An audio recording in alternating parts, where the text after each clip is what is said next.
So anxiety and, the Yeah. underlying causes behind it and why we're suffering with it. Both Joe and I, Yeah. ironically, as a result of life stress, chronic illness, a whole bunch of different factors, experienced anxiety at a pretty Hmm. debilitating level. Mine developed all the way to agoraphobia. I believe Joe's did too. Yeah. And And here's yep. here's the thing: like, there's going to be a lot of people that watch this. Anxiety is 100% something that you can get better with without medication. I think I'm that living proof of this. yeah, So it's just, yeah, both of us are living proof. And I think yeah. that the first thing when we get anxious is we run to the doctors for these medications to fix the problem, and none of them fix the problem. Yeah. If you're lucky, it's a band aid, and then you have to worry about coming off of it, and then you're going to worry about the rebound anxiety that comes from Yep. it. Yep. So we were asking this before we started recording, Joe. Um, what did anxiety look like for you, dude? Like, how Yeah. did it impact your life? I know that you had chronic Lyme, but like, Yeah. would Yeah. you almost be willing to say that the anxiety was just as severe as the Lyme Hmm. itself? That's the thing is like when you're dealing with chronic anxiety, like panic attack, anxiety attacks on a daily basis, you're not looking for, chronic Lyme treatments. Like I was looking like how can I get better from this anxiety? I was so sick or whatever, but when my nervous system was so jacked up and I was felt like I was plugged into an electric socket Right. and my heart's racing, I'm dealing with terrible depersonalization all day, just racing thoughts, feel so uncomfortable, like I want to crawl out of my skin. I can't sit still, but yet I'm so sick that I can't really go out and live, type of deal. That was pure hell. It's pure torture. As you know, like when you're in it like that, it is the worst thing. Where it's just it doesn't matter. Like the physical symptoms don't matter. Like the other symptoms don't matter. It's like how do I get out of this? I Right. remember after I relapsed 2.5 years, and I've dealt with severe levels of anxiety, for many, many different stints throughout my life. First when I got sick back in 2005, it was really bad. And then there were periods after that where, things flared up and it was bad. And then same thing happened 2.5 years ago when I relapsed. It was like, man, my anxiety was through the roof. Like, So you could not. say, would you say it crippled you? Yeah, yeah. I couldn't eat, couldn't sleep, um, couldn't work, uh, all of that. And there was a host of other symptoms that I dealt with, but the anxiety was like the number one thing at the time that was so severe and debilitating because I couldn't even feel safe in my body even for 5 minutes throughout the day. It Right. was just pure hell. And I think a lot of people look at anxiety as like um, we look at it as like a psychological symptom, but really there's a lot of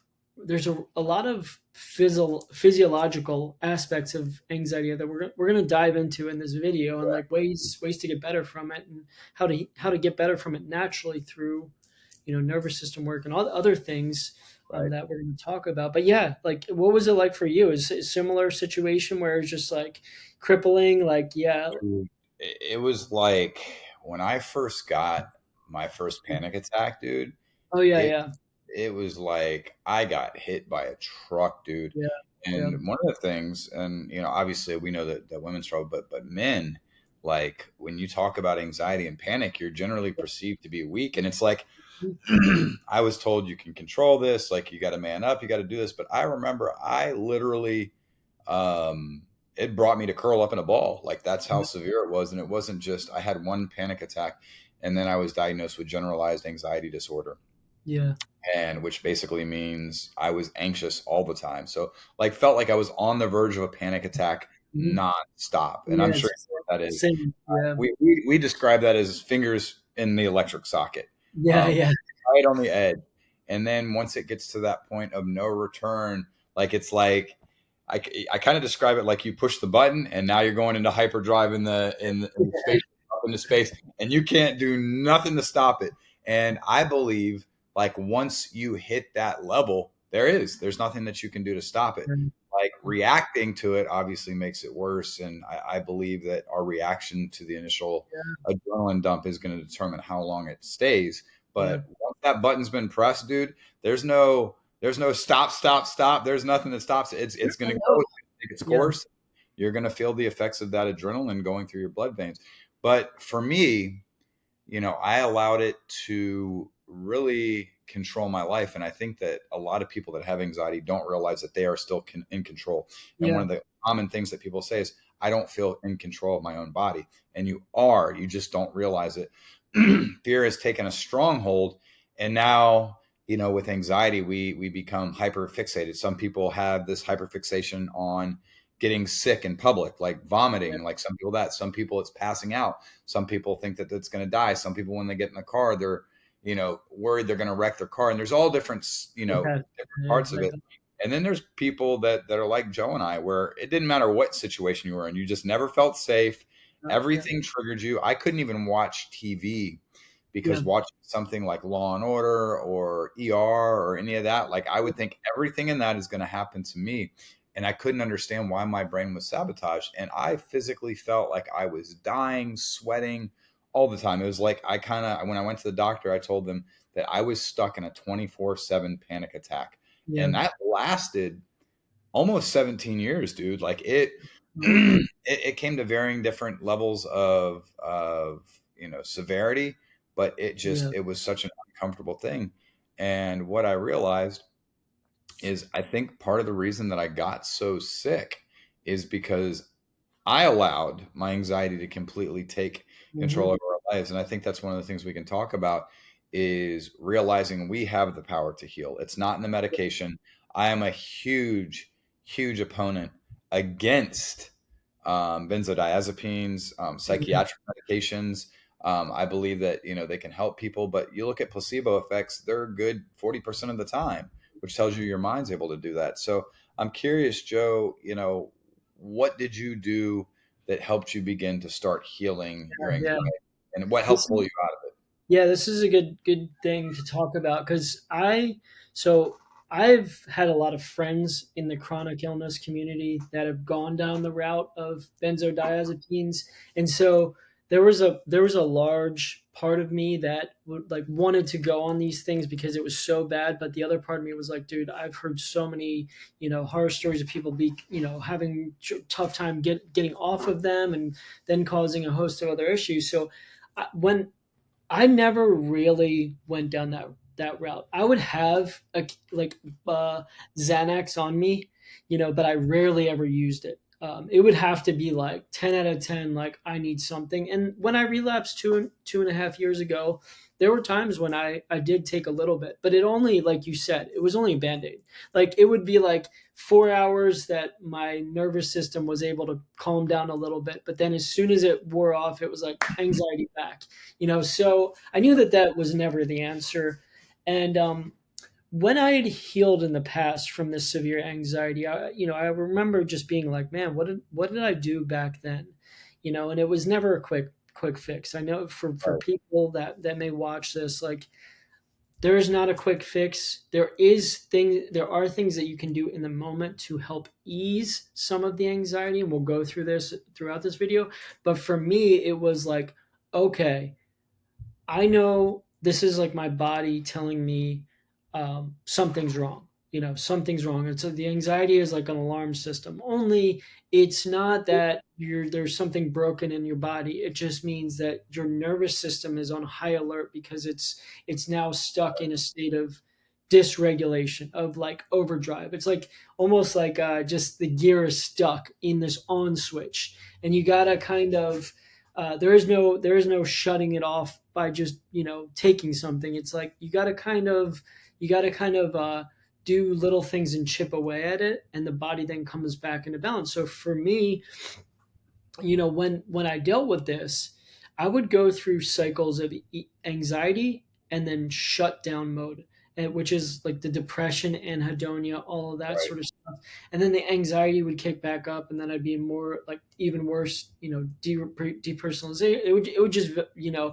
kind of go between those two, and there was nothing good there.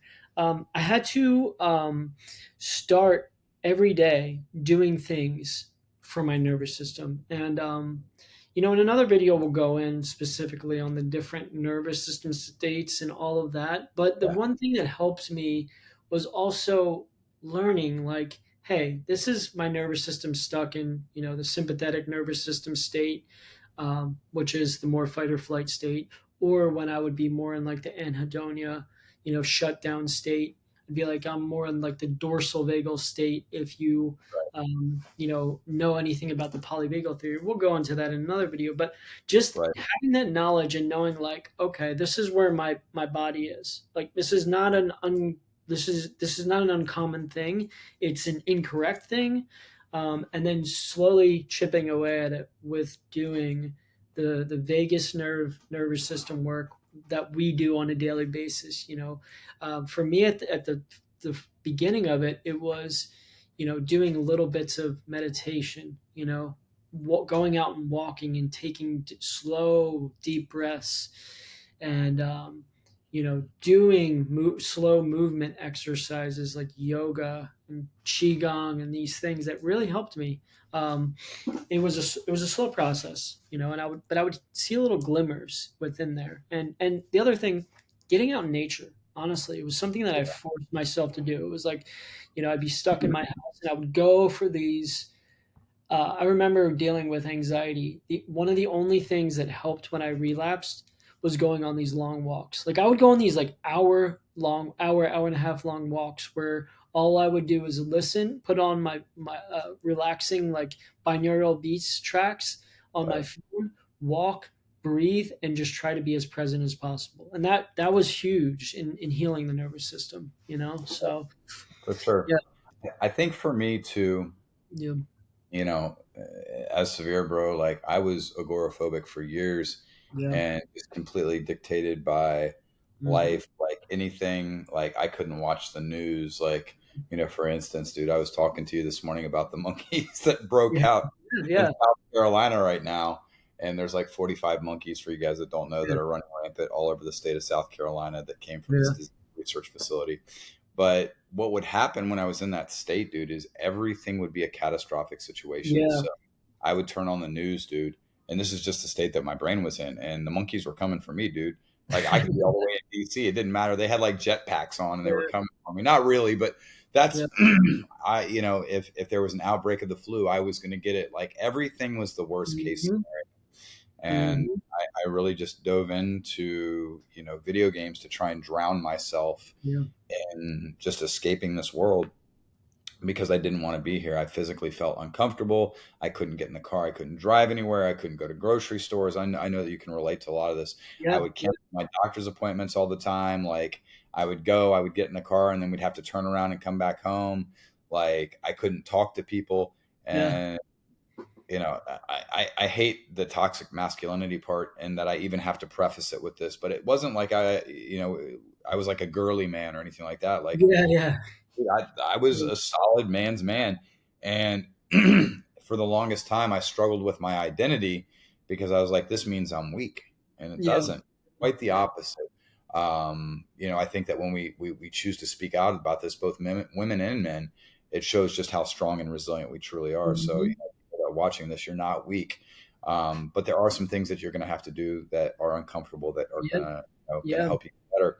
And for me, I wouldn't drive. I wouldn't go anywhere. My fears dictated everything I did from the moment I woke up to the moment I went to bed. I would wake up feeling my heart rate, checking my blood pressure. And mind you, both Joe and I had a chronic illness, so it was pretty severe yeah, for us. yeah, Thought that something was going to happen to our health. But there's a lot of people that just get anxiety because, it's stressful yeah, situation. There's a whole myriad of different reasons why people get stuck in this constant anxious state.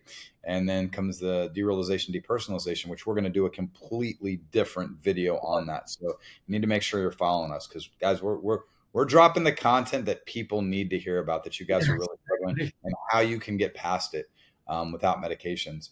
So, I went the psychiatric route.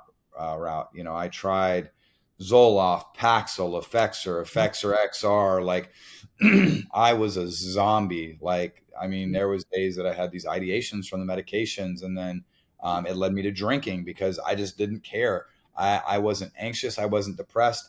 yeah, It was like anhedonia, but it was medication. It was induced by the medication. yeah, I just yeah, had no feeling. Like you could punch me in the face, I would just sit there and be like, okay, cool, that was it. So I really That's not didn't good care. either, man. Like Yeah, that's yeah, like, yeah, it's terrible. I've been there yeah. as well. It was just as bad as the anxiety.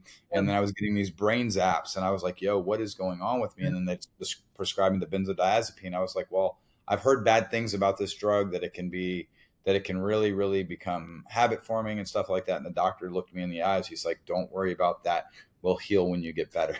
And I wish I could grab that guy 17 years ago. And I was prescribed 3 times a day because I would go into the doctor's office and I'm like this, like yeah, looking all around, like so paranoid, trapped in perpetual fight or flight.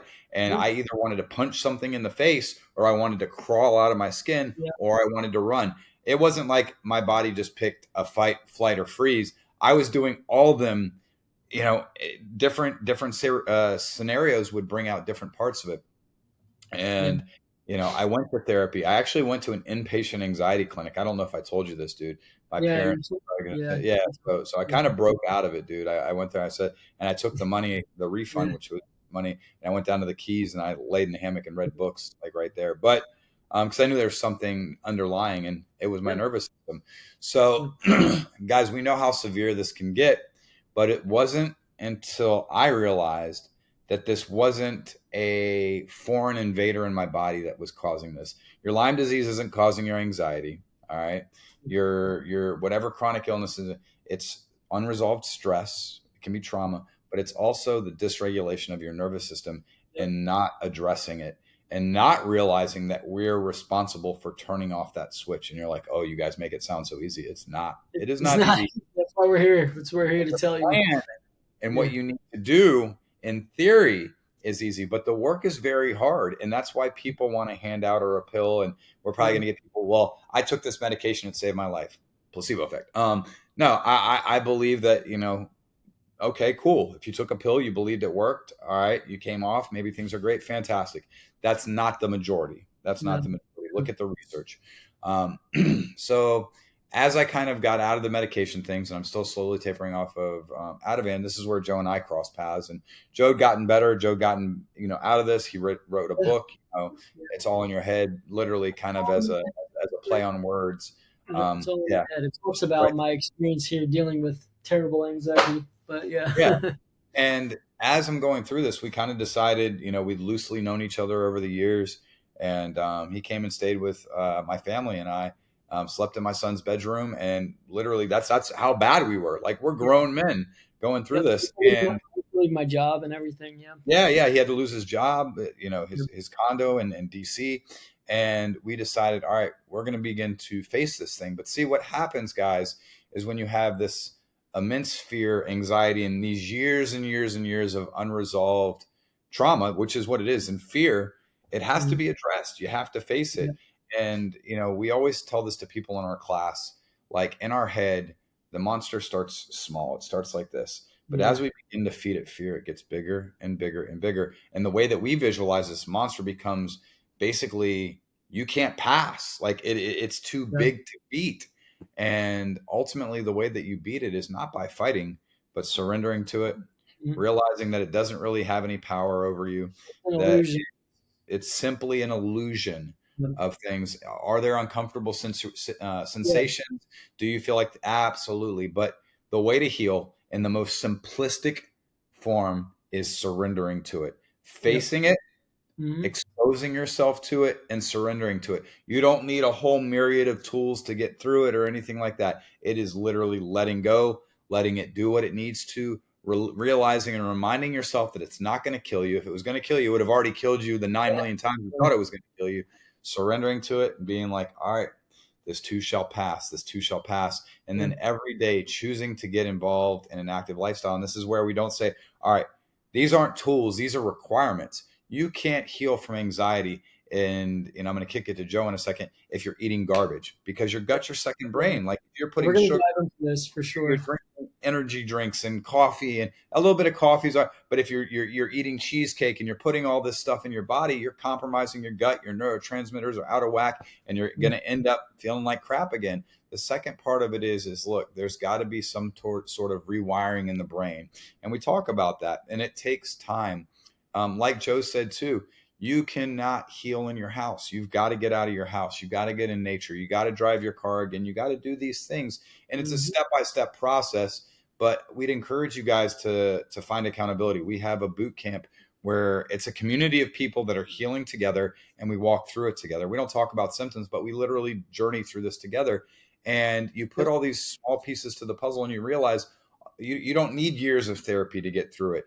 If you're going to go to therapy, exposure and response prevention is the best thing. I went through Yeah. years and years of CBT and it did absolutely nothing for me. Yeah. But it was when I began to expose myself to the fears and the dangers that I perceived, and then I did not react to them, that I began Mhm. to get better. And it ties into PTSD and all the trauma that's associated with it. You have to expose yourselves to the things that have happened, to the fears that are there, and remind yourself that you're safe. And you do it over and over and Mhm. over and over and over again. And eventually Yes. your brain and the alarms go off, and you're like, dude, why was I limiting my life for this? Yeah, For this? exactly. So, Well, it's kind of, so what happens, and we talked about it both here. Is there is this basically it's like a nervous system shutdown, crash, whatever you want to call it, and everything, even little things, become overwhelming, right? yeah, It's like because our nervous system can't handle any little amount of stress. Like you had mentioned, like you couldn't watch shows on TV. When I relapsed 2 years ago after getting COVID, like I thought it broke my body because I was like, again, just in this plugged into an electric socket. I couldn't watch TV. Anything I watched just was like overwhelming. So there is like that. you look Yeah, like you did that, dude. yeah, did I? There is Yeah, a so there is that like initial sort of your nervous system just can't handle things. It's like so there is that, right? But then what happens is people perpetuate that cycle yeah, because now instead of like calming and doing things, it's like the fear perpetuates itself and it becomes kind of like this chicken or egg scenario where it's like, well, I have anxiety because of this, but the anxiety is also perpetuated from the nervous system stuff, but it's also from the like it's just so you kind of got to throw a wrench in the spokes of it all and do right. the right things, and then like we said, as your nervous system heals, you got to go back into exposure therapy type of thing, and we're not therapists, guys. I We're not have giving me. medical advice, by the way, either. Just simply Yeah, sharing what worked for we us. do have we do have a board certified therapist in our current group that co-signs on all our stuff though, so Psychologist, psychologist, psychologist. 30 years in the game. Yeah. So, so everything that we talk about, and a lot of what I've researched and read in my journey of healing in over almost 20 years is all of this stuff. It's all of these sort of behavioral therapy type psychology aspects of healing that are really really key when it comes to healing anxiety, and you know uh, the avoidance behavior can is something that perpetuates that anxiety. You kind of have to get back into the more, all right, I'm fearful of this, I'm going to show Right. myself safety through action towards it, and then once you make it and overcome it, it's like the anxiety lessens and the nervous system calms down at the same time. While it might experience some sort of you might experience some sort of initial sort of stress response, it's actually needed in order to heal the nervous system and to heal from the anxiety. So you had also mentioned, Josh, nutrition and diet, and this is where I think a lot of people don't really talk enough about this because um, something that is important with anxiety, with nervous system dysregulation, and a lot of the chronic illnesses, whether it's long COVID, chronic fatigue syndrome, Lyme disease, all of these things that have a component of chronic, anxiety, panic, all that sort of stuff. Um, there is a gut issue here as well.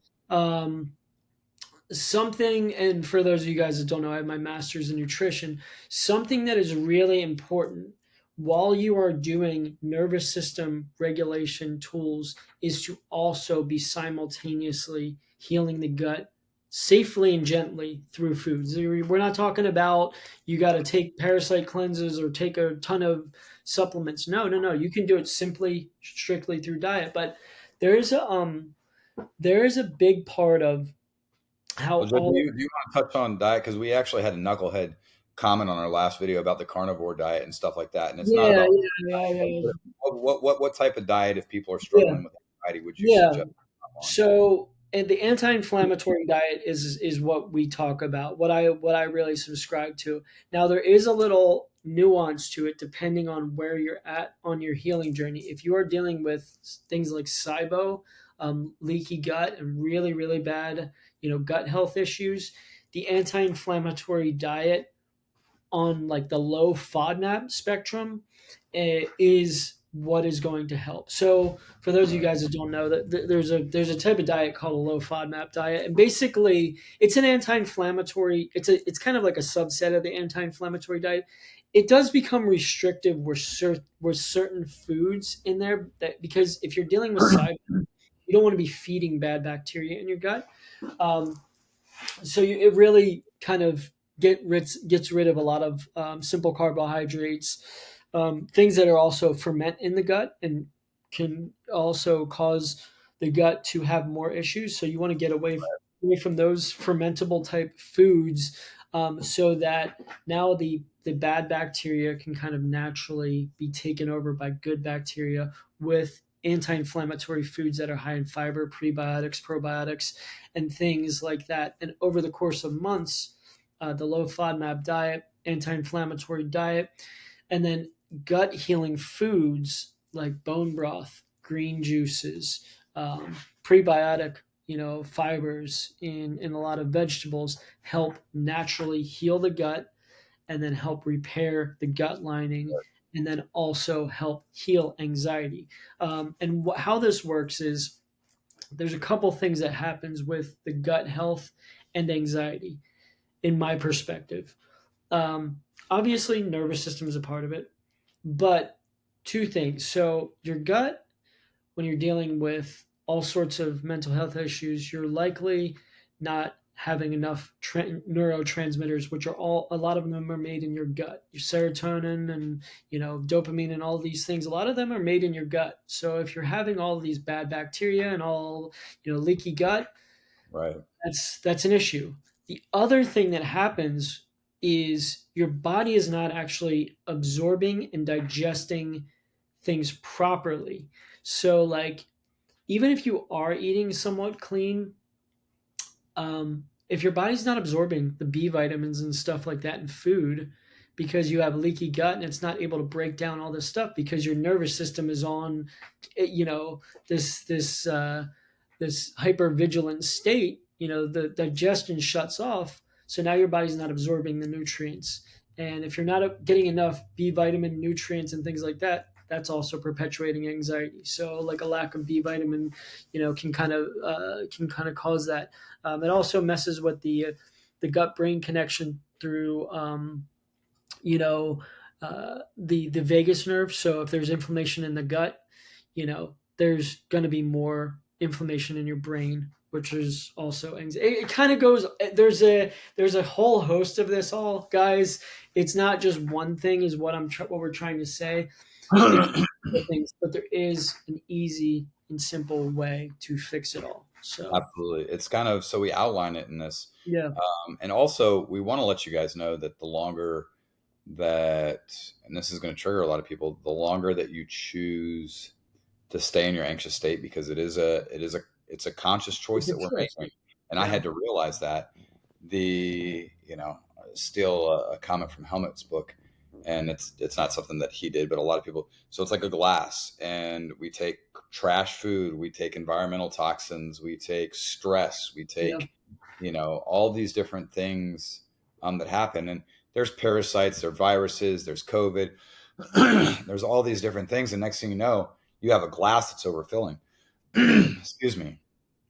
But what happens is when that anxiety and stress in the bottom, like it's at the bottom of the glass, you're constantly just overflowing, overflowing, overflowing. And there's like no cap. You put a cap and it's still coming off because we're still choosing to do things that are keeping us sick. Like I know people that are like, yeah, I have terrible anxiety and I don't know where why I'm still like this. Meanwhile, they've got a Celsius in one hand and a Monster energy drink in the yeah, other. exactly. And then they And got the news on in the room, yeah, lit, yeah, yeah, they're watching getting Super Bowl. involved in political debates, and they spend their lives on social media, Yeah, and they worry so much about what people think. And dude, like, think about what you're doing to your nervous system now in yeah, modern society. We deal with more stress than any other time, I think, in society because of the over mhm, information. We're way too informed on so many things. And for me, part of healing was shutting the outside world out. Like yeah, I don't watch the news. Like it's ultra rare that I watch. Like if you think about it, like most TV is like edge of your seat, like mm, white knuckle, like action thriller, like when you're going through a healing state, I don't necessarily think that's great. Joe talks about throwing on a comedy and stuff like that. Like go watch Step Brothers. Go talk about how the yes, dude put his balls on the drum set. Like yeah, yeah, that's stuff exactly. we That helps your healing your nervous system. it really really helps to be able to laugh, to experience positive emotions, and there's a lot of things that help. So we talk about this often, and I can't feel gratitude. Yeah, I know you can't, and you're not going to in the beginning. But when we wake up first thing in the morning, what is when we're in this state, what do we generally fear? Fear, anxiety, the weight of the day, what we have to do at work, the commute. Oh my gosh, I have to pick my kid up from soccer practice. Little Johnny's suspended from school. You know, my boss just sent me a nasty email, and it's just like bam, bam, bam, bam, bam, bam, bam, bam, bam. And maybe for you guys that are chronically sick, you're not even that. It's like, man, why am I waking up so sick? What's this symptom doing to me? Oh, I felt this pain in my bladder. What is that? It's just Yeah, fear, fear, fear, fear, fear, fear, fear, anxiety, anxiety, anxiety. So, like, imagine yourself taking like these red alarms and putting one on your face and putting yeah, one on your head. And if you're walking around, you're literally a walking alarm system. Like when Joe stayed in my house, you constantly hear my fire alarms going beep, beep, yeah, beep. Like that's what the state is. Your body needs that battery. Like so you're literally walking around as a live active alarm all the time. They're never shutting off, guys. So they're never yeah, shutting down. Eventually that battery runs out, like, and eventually there's no reserve and your body crashes. yeah, And I think that that's what happens with a lot of people that are chronically sick and even people that were anxiety. So now you're having to dig yourself out of the hole. If you would take a moment when you wake up first thing in the morning, you would yeah, analyze where your thoughts are. Am I fearful? Am I already making a catastrophic situation about what the day mhm, is? Or maybe I have a meeting, and for some, it starts really small. Maybe you're anxious about a meeting that you have later in the day. So your whole day has been ruined over a meeting that won't matter in 3 years. yeah, And exactly. that's literally what you're doing to your life.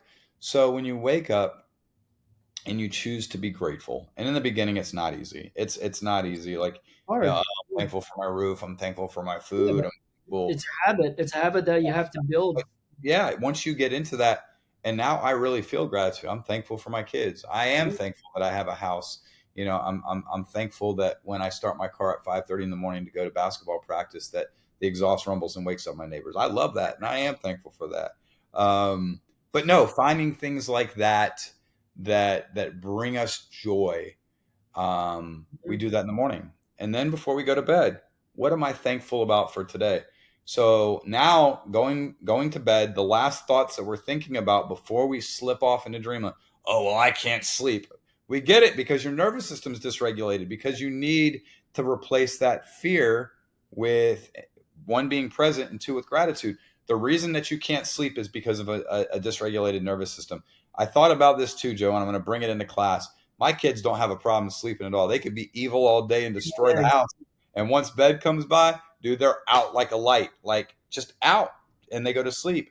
And their nervous system isn't dysregulated. They've done what they needed to go through the day. Their mind isn't worrying about what's going to yeah, happen tomorrow or the yeah, fears or anything like that. But then you take us, and you notice when most people can't sleep, there's dysregulation, there's fear on our mind, and it keeps us awake. When we're awake, no one just sits there and lays in bed. And I'm like, yeah, man, I just can't sleep because I just can't sleep. No, you can't sleep because you can't shut your mind down. yeah, Because generally, not all the time, but 9 times out of 10, there's fear perpetuating that. So here's what we do. We wake up in the morning, we practice gratitude. We go to bed at night, and the last thing that we're doing is we're thinking about these things that we're grateful for. So when we slip off into sleep and we wake up first thing in the morning, we're more likely to dive back into that gratitude. This doesn't happen in a week. It doesn't happen in 2 weeks. It takes about a month to like 40 days before it really starts to shift. And when you begin to make that your practice, morning and night, and I say this all the time, morning and night, morning and night, morning and night, morning and night, we don't take days off. We Yeah. don't, there's no vacations from it. You carry it with you every single time, and you don't give fear any room to breathe. Guess what? You become a grateful person. And instead of waking up in the morning and thinking about all the things that can go wrong, you're now waking up and you're grateful. Now, does this mean this changes everything? No, but it changes a lot. Like, I know that when I wake up in a fearful place, my whole morning can be ruined if I give way to that. But Yeah. when I'm grateful, there's a pep in my step. And you can notice when you talk to people that are grateful, fear and anxiety will absolutely ruin and dictate every single part of your life. Here's the second part. Joe and I are big believers in meditation, and not like a super spiritual Yeah. practice. It doesn't have anything to do with that.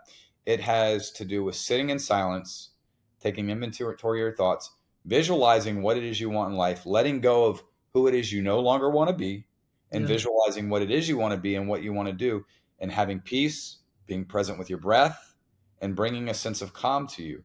And then you pair gratitude with that, and then you do the same thing at nighttime.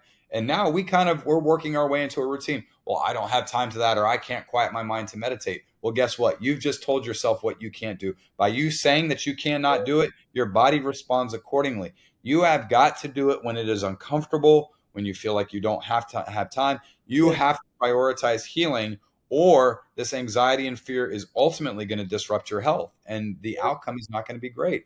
So when we choose to become habitual about changing our habits, routines, and rituals, this is where we begin to see the shift. We Mhm. begin to see the shift in our thinking, and this is the great part of it. Whether you're spiritual or biblical or whatnot, all texts, specifically if we point back to the Bible, the biggest phrase that said over and over and over again is "Do not fear." And Yeah. then we go to one of my favorite novels. Fear is the mind killer. It's tattooed on my leg. And when we say that it's the mind killer, it's not like, oh, it'll gently disrupt your life. It Yeah. is mind killer. It Yeah. will absolutely come like a wrecking ball through your life and destroy things. And that's why we practice things like a grateful heart. We then begin to meditate. And then you pour that in with diet, and then you begin to move, because most Yeah. people in fear aren't going to the gym. Like, you see people with healthy habits and they might have residual anxiety, but when they're going to the gym and they're getting out that excess energy, Joe and I do qigong, where I Um, believe like you're getting out stagnant energy from your body. Like, for instance, when a dog goes through a thunderstorm or there's fireworks going off, what does a dog do? It sits in the corner and shakes. It you don't shakes. shake enough. Yeah. Yeah, they're expelling all that energy. They're getting rid of that adrenaline and cortisol. They're getting it out of our body. What we do is we sit on the couch and we scroll on our phones, and we sit there and we feel like, oh my Just God, Susie, I'm dying. helping. Yeah. You're Yeah, just yeah. sit So on your phones like you're all tense muscles and like yeah, just curled up. and Yeah. you feel it all. So I'm about to kick it back over to Joe, guys. But until you choose to take Yeah. your life into your hands, stop relying on all these doctors and therapists. And I'm saying, by all means, if you want to go see one, see one. But if you've been into it for 3 months and you're not seeing any progress, guess what? You're the problem. You're the one that has to do the work. Yeah. Now, the last component of this is you can do all that work, but if you're constantly in a state of stress, you Yeah. cannot regulate your nervous system. None of this works matters. Like, if you're in an abusive relationship, or you're in a stressful position, or you're constantly worrying about money, we talk about being able to accept what we can't change. So understanding, so maybe someone's in an abusive relationship and they don't have anywhere to go, and we understand that, and that is the root cause for their anxiety and for all these things, and that's why they're feeling this way. And they're like, Josh and Joe, I don't know where, I don't have anywhere to go. Okay, well, we understand that. So you have to accept, radically accept, and it's not easy, the situation that you're in, And then while make making a plan to get out. So maybe, you start putting pennies in a jar, or you figure out something to sell on Amazon, or whatever, and you slowly start putting away with a plan. And then there's the part where, okay, well, my mom's down the street, maybe I can move in with her, or I got a best friend. Maybe realizing, all right, hey, I have to start over. I have to get out of the stress. You cannot heal in the stress. You cannot get rid of the anxiety, the chronic illness, whatever, if you're constantly being hammered by stress, because that adrenaline and cortisol that we're trying to calm down is constantly being brought up, and Yeah, you're keyed up, you're ready to go. So the big divider between the two is you have to have some emotional intelligence to know the difference between the two. You can't say, well, this is my situation, I'll never be able to change it. Well, again, like I said, what you said is exactly going to be your truth. yeah, yeah, You have to be able to realize, okay, look, this is temporary. I have to accept it, but here's my plan to change it. All right, here's something that I can change right now. I'm going to change it. So that paired with diet, with movement, with meditating, with radical acceptance, and with yeah, gratitude yeah. is drastically going to change your life. And if you're struggling just with anxiety, is going to get rid of your anxiety Yeah, 100%. exactly. Is Yeah, there, do you see any things in that, Joe? I think that's a bulletproof plan, dude. I think that if you follow that's that for what six we months, do. That's all I've it's done. going to change your life. That's all I've done to, I don't take any medicine and medication. If you guys are, curious about my story, you say, oh, these guys didn't really deal with the same type of anxiety. I got a book, guys. You guys can pick it up and read my book, and you can hear all of the anxiety and the panic that I went through. I mean, obviously, this doesn't cover the last 2.5 years, since I published this back in 2020, but but I've dealt with all of it. We've dealt with all of it. It's with all of the panic attacks and anxiety attacks, and everything. And your body has the pharmacy. Your body has the capability of producing all that sort of all of the neurotransmitters and You everything are you the need. medicine. You are the medicine. Like I don't. Short idea, bro. Yeah, people will tell us all the time, like, I have Lyme disease, or the vaccine broke my brain, or COVID broke my brain, or, this happened, it broke my brain. It's like, no, no, no, no, no, no, no. That's not what happened. You're telling yourself that, but it's not true. So you have to really overcome some of these, this limiting and negative talk that's kind of controlling and dictating your life, and recognize it for what it is. It's Right. just fear. It's just a protective mechanism. You go in the direction of health through the things that we talked about. If you need help, we have our mind body group boot camps. But if you are just like, I can do this myself, pick up our journal. $22 on Amazon. Do the work. It's a 90-day journal. It has all of the prompts that we write in every single day. We also have our No BS healing guide. $25 on our website. We'll put the Any links for all this stuff down in the description, Yeah. guys. Anyone can purchase this and begin to heal themselves. It is literally everything that we have done to heal ourselves from chronic anxiety.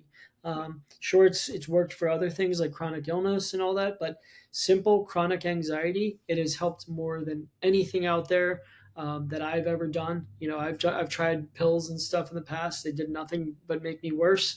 Um, the my body has been the best pharmacy for me for healing from anxiety and all of that stuff that comes with it. So just know that there's hope out there, and your body is capable of overcoming it. Just keep on believing in it, and do some of the healing work that we talk about. Try it. Yeah.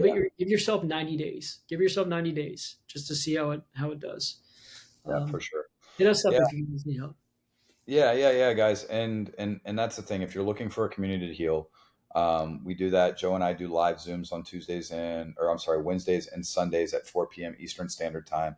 We have an active chat community that's going on. You're assigned an accountability partner, Yeah. and you're given our No BS healing guide, and it's a lot. It's $88 a month. We walk through the journey with you, Mhm. um, for anxiety, or maybe you're struggling with a chronic illness. We see people get their lives back all the time. I'm actually going to read something that someone wrote this morning, Joe. I'm not Yeah, sure if yeah, that's right. Melissa's thing. yeah, Yeah. yeah. Melissa says, because of you guys, I started my own business, something I thought about for 3 years, but was too scared to do. Conquered my social anxiety with attending networking events and walking up to strangers and talking to them. This is the biggest reason it took me 3 years. I couldn't have done it without you guys or your program. And that is the reason why we do it, is seeing these people get their Yeah. lives back, from people that were barely leaving the house that are now world travelers, to individuals that have gone out and left toxic home situations where there was abuse and gotten their lives back. Like, we have seen every Mhm. aspect of that. And that's ultimately what we want to do, is see people heal. So if you're interested, the links will be down below. If not, guys, we keep putting out free content. We're Cool. not gatekeepers. We want to give all the information that people need to be able to heal, understanding that we're not doctors. We're simply sharing our experience and the experience of people that have gone through our class and the thousands of people that I've talked to that have healed and that have gotten better. Yeah. So if you're interested, like I said, links are below. What we'd really like you guys to do that would keep us being able to put out this content is just like, comment and subscribe to our channel. Show support. We want to help people get better. We want to be a beacon of light to those that are suffering, Yeah. and we're just real. And we're going to continue to put out these videos talking about, certain things like chronic illness, anxiety, benzodiazepine withdrawal, DPDR, all things that are in the realm of chronic illness and healing, Yeah. guys. So we Yep. encourage you guys to stay tuned. We'll have some guests coming up here soon too, which will be really cool. We'll have a board certified psychologist kind of coming on here soon. We'll have people that have been part of our boot camp that have recovered, that have healed. So stay tuned for those guys. Yep, yep. You guys have a great day. Oh.